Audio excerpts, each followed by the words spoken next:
has been canceled. They had unfortunately screwed up the order last time, and they've got too much, so they canceled the one for tomorrow. So that will not be rescheduled, Jim. Okay. And we will be packing backpacks at the Youth Service Bureau Monday at 4. We do need one additional person. Future packing for the backpacks will be Tuesdays instead of Mondays. Apparently they're changing around their hours at the Youth Service Bureau a little bit, and so we will be doing that Tuesdays. And I put some new dates into Portal Buzz already for that before my computer busted. Davidson's, out of 70 requests for making items, we had about 8 people that made crafts. And I'd like to thank Shar and Terry, Sharon, Ramiko, Toshi, Ellen Ball, Brian Theta, and myself for getting crafts made.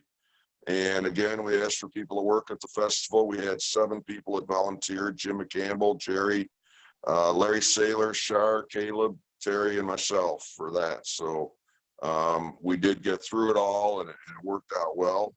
We just need to have some better responses in helping out with these fundraisers and events that we're doing. So we need everybody's help.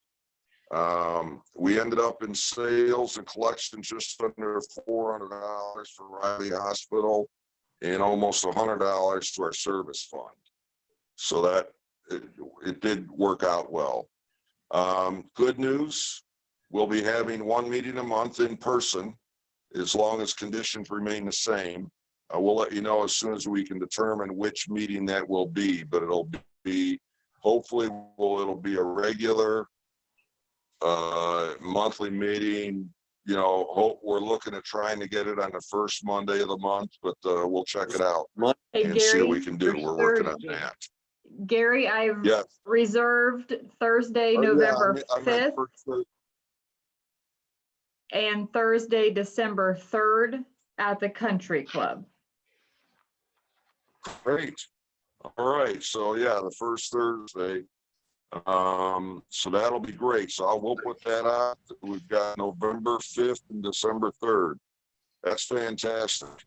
And thanks, Karen. You're welcome. And we also found out that go ahead. I'm sorry. She just asked that we have a count and dietary restrictions the morning of the meeting. Right. It would be the same, basically the same as last Thursday. Okay, great. Thank you. You're welcome. The Crawfordsville Kiwanis Club was awarded the Journal Review's Best Networking Group 2020 under Jerry's leadership, and I think Jerry's got it there, and you can hold it up and show everybody. Yeah, put it closer to the camera. We got a nice big plaque there and everything. It's beautiful. Good. So everybody can see that. That was nice. We'll have it out at the meeting when we have it in November. Everybody can see it, so that'll be good. Now on the Happy Bucks. I don't think there's anything else that we had from last night that we need to bring up, but Happy Bucks, we did Q1 is going to go to the Eliminate project, so that's today. And Raleigh Hospital will be Q2. Q3 and 4, we're going to leave it up to our members. So if you have some suggestions on what organization should receive the Happy Bucks for Q3 and 4, we need to have those suggestions, and we'll make a decisions. If we get more than 2, we'll make some decisions as to who goes, which one goes. But we would like to have your ideas on which organization should get that. So it'd be really great to see that. So we're looking at it that way. Yes. You want to announce the new service project we've taken on? Yes, we have taken on Operation Toy Box. Operation Toy Box, for those of you that don't know, has been run for the last 27 years by Dave and Gloria Long, and through the sorority that Gloria belonged to, and also the National Guard here in Crawfordsville. And the sorority is getting out of it, so they've came to us and asked that we be involved with it.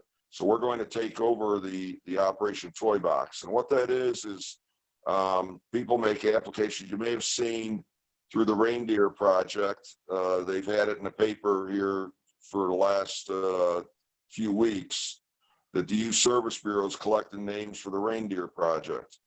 And they will ultimately give us some of those names to provide toys to the children that are in need. And what we do is there will be boxes or containers around in various places for people to put the toys, to collect the toys. They'll be picked up and then by the National Guard. And then we will have one day basically to put the toys out on tables at the National Guard building. And people will come in that following day so they can choose the toys that they for their kids, and they'll be based on age 1 to 3 and 3 to 5 and like that. So it's a great event, great cause for us to be involved in it through Kiwanis. So we're really looking forward to that. So any other question, any other stuff I forgot, Cher? Anybody? That's all I remembered. Okay. So we talked about Happy Bucks, where it's going. Just want to see who's happy. Gary, can I say one thing before we do Happy Bucks? I'm still looking for a speaker coordinator. Sure. We've got October's covered, December's covered, March is covered, and September. But I need somebody for November, and I'm looking at the faces on the screen and could really use some help because November's coming up here pretty quick, folks. So anybody volunteer?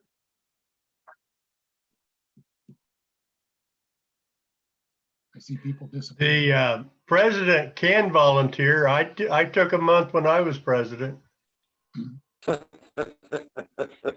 Well, I'm sure I'll wind up I'll taking them on volunteer for someplace as well. November. Well, the Thanksgiving I'll volunteer. meeting, you don't have to get a speaker. Yeah, it's only Yeah, we 3 just gotta weeks. work that out, but I'll do November. All right, thanks. Okay. Then I'll So throw let's get in back to Happy Bucks. $5 for Happy Bucks because I've got November covered now. and December. Okay, So good. October, November, December is covered. Now we got to work on January. Thank you. Thanks. Q1 is covered. Okay. So anybody else happy? Okay, I'm happy. I'm $10 happy because I have raffle tickets for the ATV for the Masonic Temple Foundation is raffling to raise money to repair the building. They're $20 a throw, and if you'd like to participate and help the Masonic Temple building be preserved, get in touch with me and we'll get you a chance. And that's the ticket. What kind of ATV is it? I don't know. I don't have the details of that, but I can find out for you, Gary. Okay. The Please do. ticket says a 2020 Polaris Ranger. Oh, it does. Oh, cool. It does. See, Okay. I can even read backwards, Chuck. Yeah. Hey. Hey. Good, Karen. My biggest accomplishment of the day. There you go. That's great. Okay.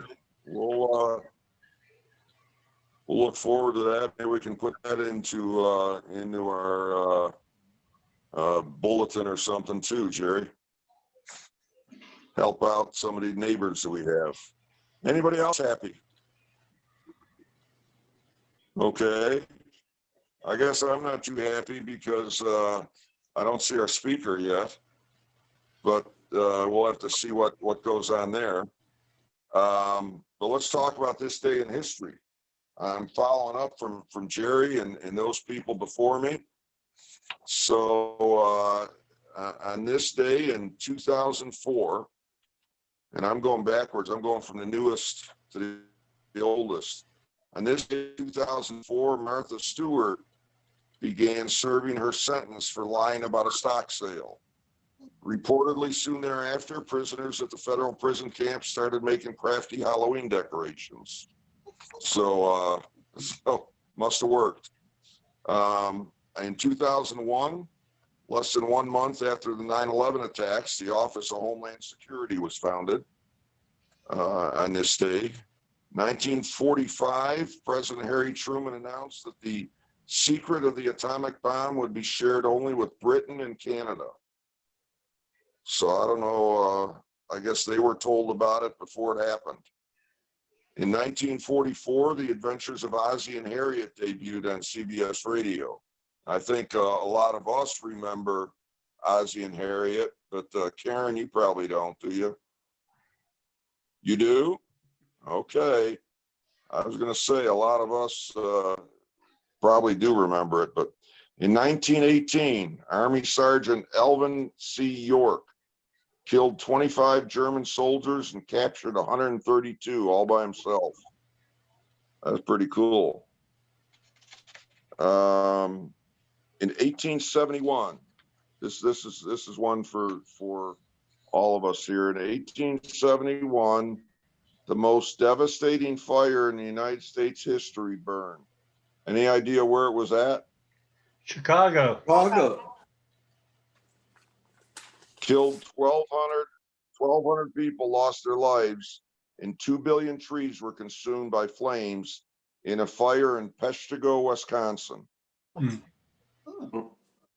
Not too many people know about that because on that day, it was overshadowed by the Great Chicago Fire, which started that same night about 250 miles away.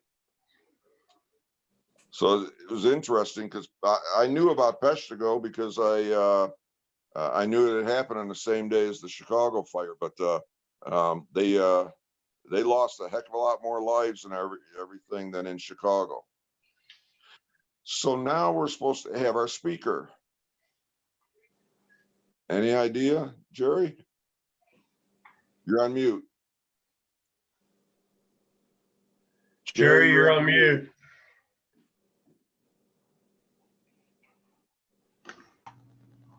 I'm trying to reach Matt right now. I left him a voicemail Okay. with the meeting passcode or the meeting number and the passcode. I'm trying to send him an email. Give me a minute. Okay. Okay. Anybody have any other questions or anything about what went on at the board meeting? We're just gonna be having some more fun and doing some different things here this year, and I'm really looking forward to it. Anybody? We had a long conversation last night about a lot of stuff. In fact, everybody's yelling at me because I went past 6:30. How was the location for your board meeting? It was good. As Jerry says, it looked like going back into the 60s. It was a bunker for sure. That basement of the yes. But next time we are going to have it at the Hoosier Heartland Success Center. What is it called? The Hoosier Heartland State Bank Success Center. Success Center. Mm-hmm. There we go. So we're going to have our next board meeting there. So we're looking forward to that. It's pretty fancy in there. Do But we it have was to great. dress appropriately, Karen? I mean, if you want to wear a bikini, that's fine. Yeah, okay. It'll be November, so it'll be a little chilly, I'm not but I'm not gonna do that. but Thank I'll God. probably be in workout clothes, so that's how appropriate I'll dress. Good. Where'd you go? Oh, there's Santa Claus. You left for a little bit. When are you gonna roll I out know, I'm having information? trouble with my phone. When are you gonna roll out information about Operation Toy Box? We're gonna get together with Dave Long because he's still gonna handle it. He's still gonna be our committee chairperson of that. And he's gonna get some people involved to help him, and we'll put that out. Okay. We're really looking forward to that. I think what we need right now is to have someone help in putting together a press release that shows that, you know, Kiwanis is taking this over. We're really excited about it and doing that type of thing. So I don't know who the best person to do something like that is, but we would like to have that put together and get that out to the papers. Karen Branch used to do a lot of press releases when she was on the board. Okay. We can talk to her about it. She might work with Larry Parlberg and do something. Okay.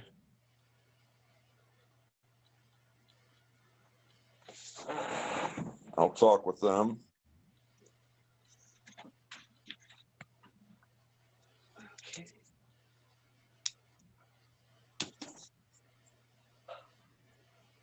I'm hoping that was a phone still call don't from have any- somebody. I don't have any response back from Matt yet. Okay. Okay. So anybody else have any comments, questions? Oh, by the way, we did get at Davidson's Harvest Fest, we did get 11 people to sign up to get more information about Riley and Kiwanis. So we're pursuing them. Hopefully they're future helpers and willing to work on some of this stuff with us.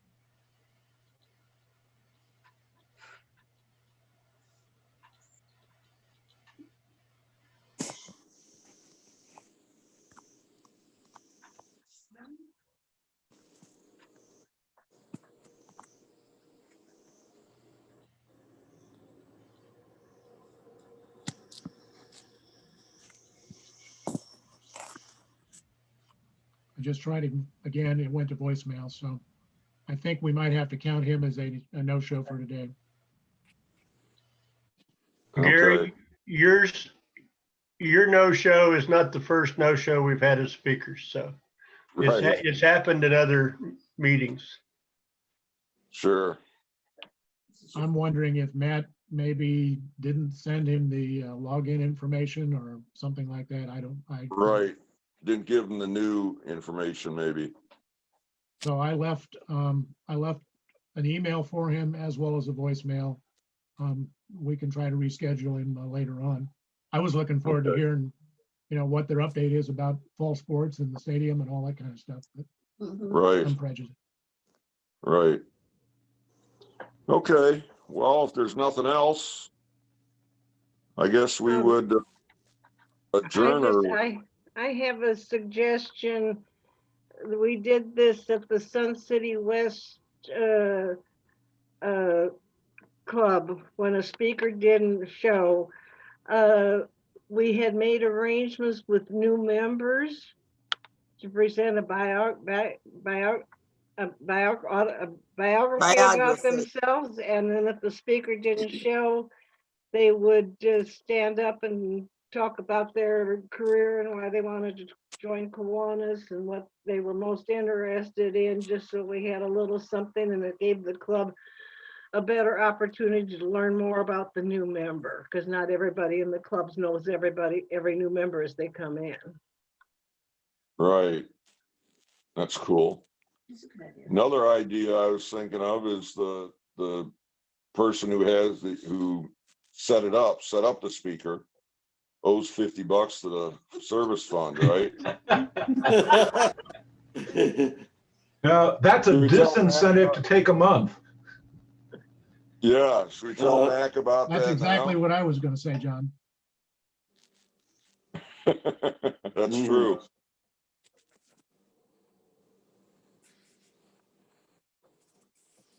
Okay, anything else? Well, there being nothing else, I guess we would adjourn our meeting for today. I apologize. Oh, here comes Gloria. Maybe she can tell us.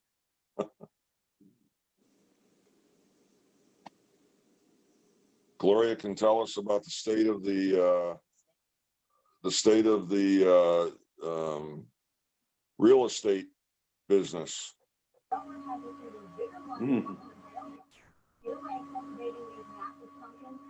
Hi, Gloria. Hey,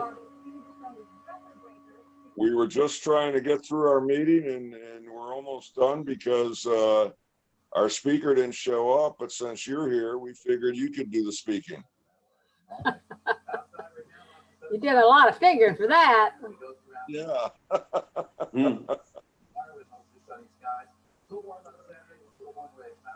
Well, we just got everybody here and we had a lot of discussion and we're about ready to end. Anybody have anything to talk about?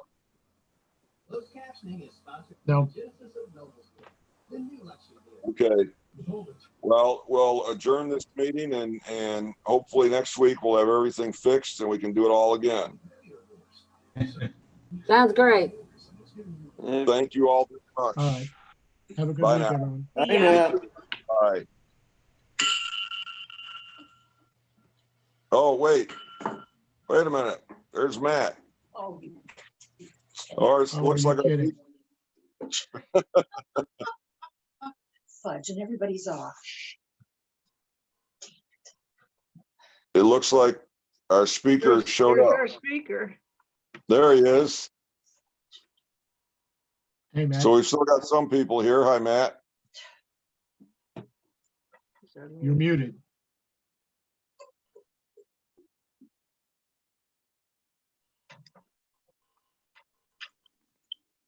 Hello, Hi, welcome.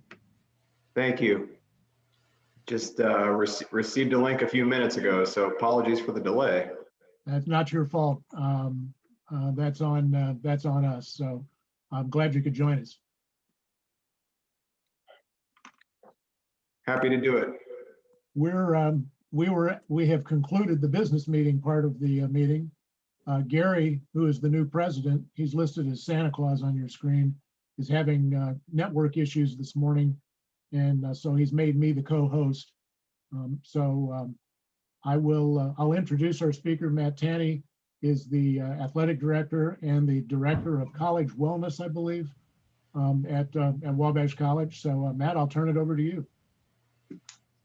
Well, thank you, and I'm happy to share a few updates on the many things that are happening right now at the college. Our athletic program has really made a lot of adjustments this semester based on the pandemic and all the things that are happening out there. We've really limited team activities.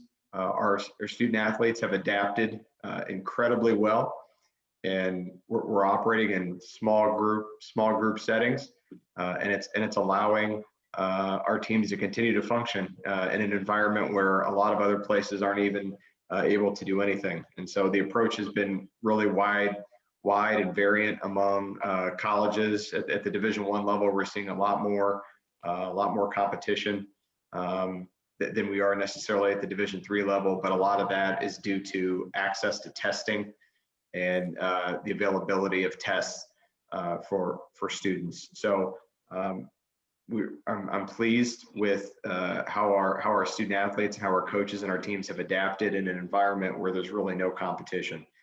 So that's gone very well. We're also very nearly finished with our stadium project. I'm sure if you've driven by on Jennison Street over the last several months, you've seen that structure continue to go up and continue to rise. And we're very nearly completed with what has really turned into an amazing centerpiece, not only for our athletics program in the college, but just our students and the entire campus community.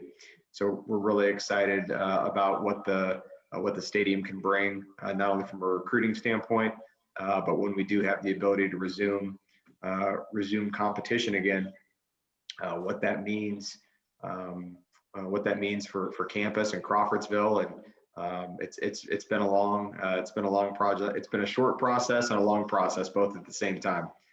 We moved very quickly for that stadium to be completed. We've basically start to finish in about 18 months, which for a project of that size and scope is pretty tremendous.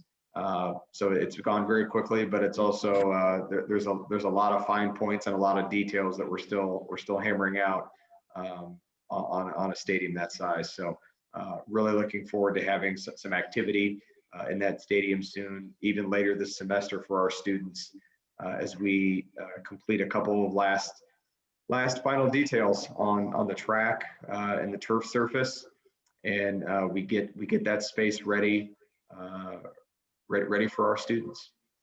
So I think the last just update that I can share is just the semester as a whole at the college. It's been I'm sure you're aware, we started early. We started classes in early August, and we're really pushing through here, and things have gone very well so far.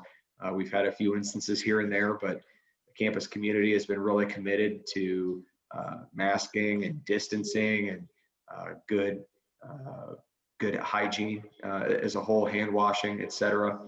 And we've been able to maintain on-campus operations and in-person class instruction with our students. I also teach, this semester I'm teaching a freshman tutorial course, and we've met in class and met in person, and that's, preserving that and maintaining that has been a really important part of this semester.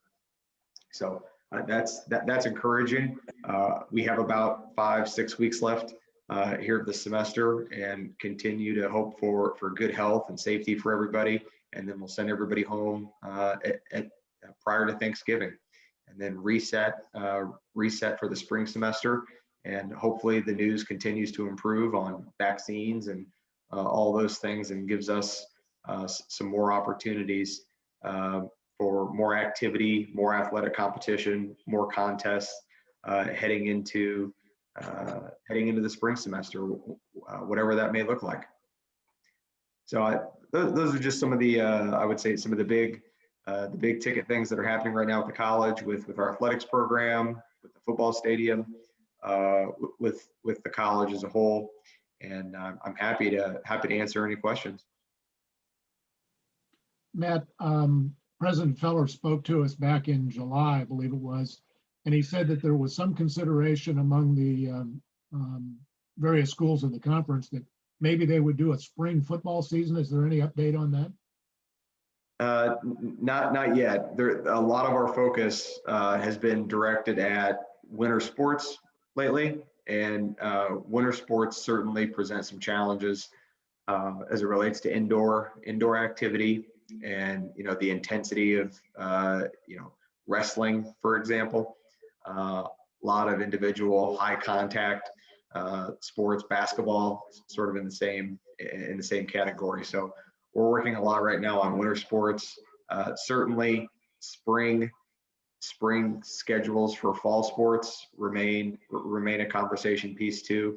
The other challenge working with our colleagues at the NCAC, I mean, everybody really it's a terrific group, but every campus has a different philosophy, and every campus is handling this differently.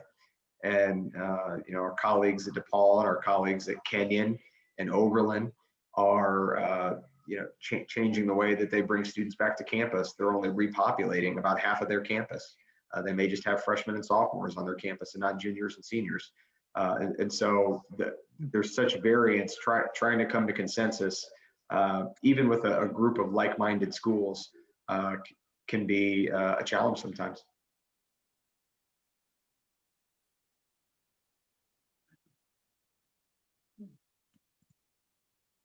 So the men will be away from Thanksgiving until when in January? Yeah, so the spring academic calendar has not been scheduled yet. Okay. It's still under consideration at the college by the president Feller, the faculty. I have board meetings tomorrow, or fall trustee meetings are tomorrow, virtually, of course. So a lot of those conversations still continue, but that is one of the next large questions that we need to answer is what does that period look like from Thanksgiving through, whatever that date may be in January. Okay. Have many students had to have been sent home because they tested positive?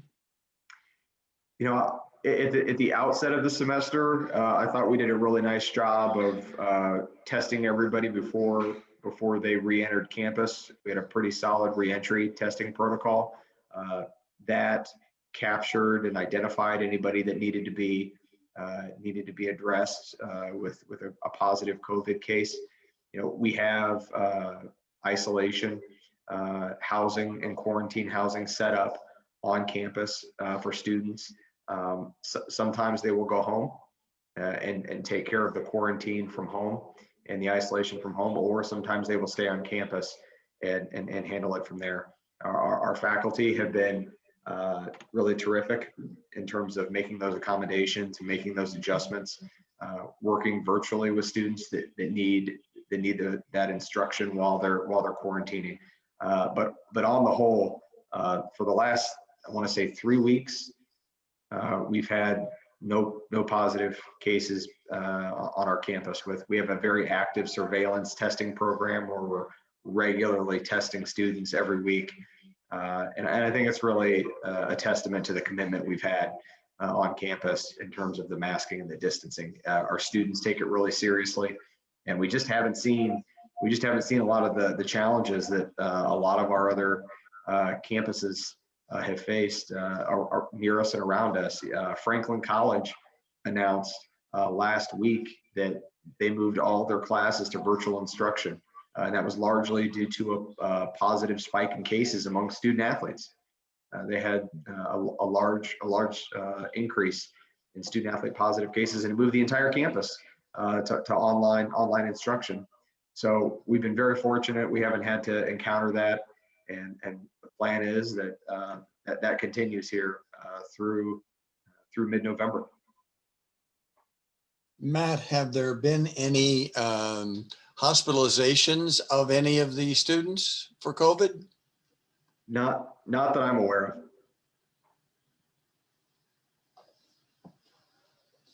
I assume faculty and staff are being tested as well? Actually, no.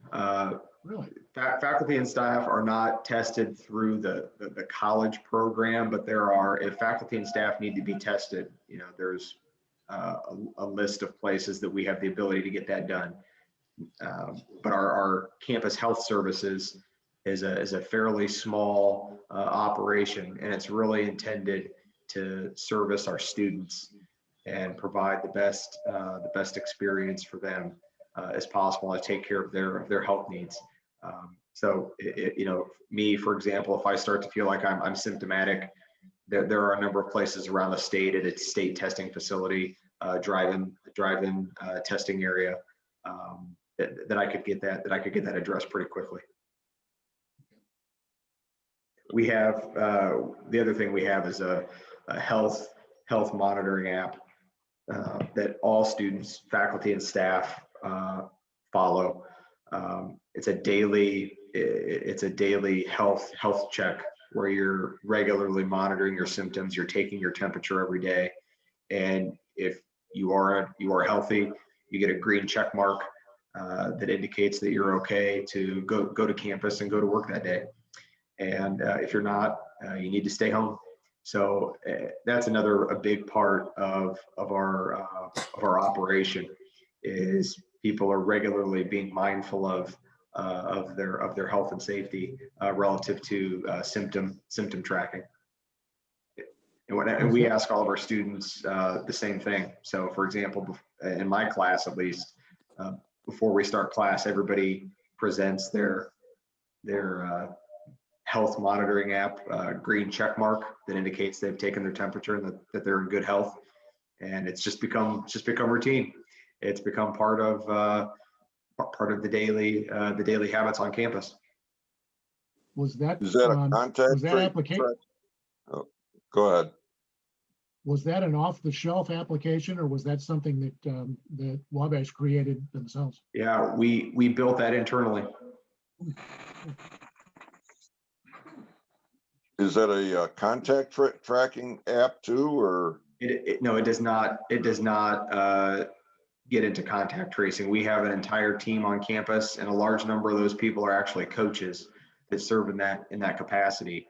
That when a student is identified as having a positive case, our coaches work as case managers to work with students that are quarantined or isolated to help them navigate anything that they may need, things like food delivery, making sure that they're getting everything they need from their classes and their professors.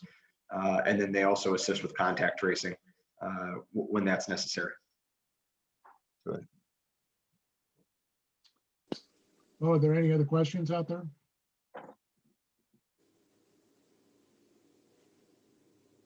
Matt, I have a question about the food service. As I was driving up Wabash this morning about 8:15, I saw a food service delivery 18-wheeler by one of the fraternity houses. So was that fraternity house designated as a particular spot, or we were told initially that the food service was going to be grab and go? Yeah, so our fraternity food service varies, and it continues to evolve and it continues to change. But we have a primary food service provider, Bon Appetit, that services the Spark Center, and we have a large tent set up. It's actually right outside the Allen Center, and there's a grassy space between the Allen Center and the Malcolm X Institute of Black Studies, and there's a large tent there, and that has been the primary grab and go space and dining area this semester, and the weather's been fantastic, so it's really worked out well to eat outside. Now, most of our fraternities still operate with different food service providers that they're contracted with. A couple of them have contracted with Bon Appetit and work directly with them, but that process continues to evolve. And I'm guessing what you saw was probably just delivery of food just to that particular fraternity. Okay, thank you. Sure.